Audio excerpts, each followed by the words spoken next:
Okay, 9 degrees right now in Providence. It's 14 in Newport, and it is a grand old 10 degrees if you're heading to New Bedford. Sky's mostly clear, and that's nice and all, but it is helping us to become a little bit colder than we would be otherwise. Now, wind chill values, they are even rougher than the temperatures were. 9 degrees below zero. That's what it feels like in Smithfield.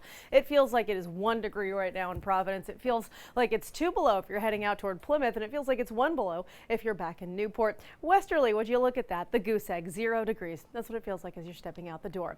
Taking a look at conditions on satellite and radar, nothing too exciting here. Not too many clouds around. Again, we're mostly clear for the moment. A couple of flurries just lingering on the Cape, some ocean effect snow, and even as you're heading down to the south coast, a couple leftover snowflakes after we had some snow showers late last night. There's still plenty of snow on the ground after our storm earlier this week. That's not a surprise considering how very cold it's been, so you get to enjoy the look of our winter wonderland for quite a bit longer, I'd say. It's going to take a minute before we get back above freezing, back toward average. Today is certainly not that day. Temperatures in the low 20s and upper teens. 21 degrees for Providence today, 22 for Newport. Good morning, Westerly. You're going to get to 21 degrees later today, and New Bedford looking at 23. We have more clouds increasing tomorrow. Today we get a mix of clouds and sun. I hope you get to enjoy it.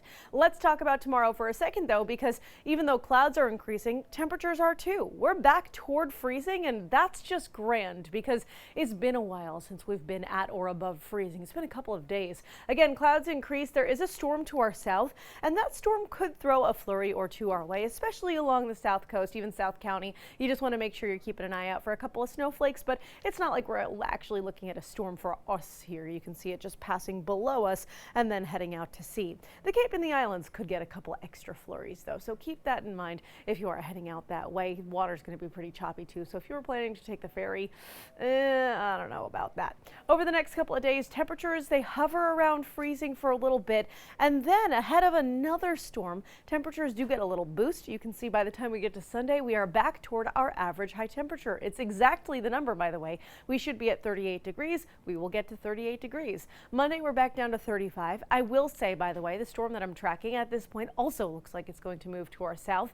And honestly, the next week really doesn't bring too much aside from clouds. We are keeping an eye on a couple storms ahead, but right now it looks like most of them just happen to miss southern New England. We're going to keep a close eye on things, and of course, we'll have more throughout the week.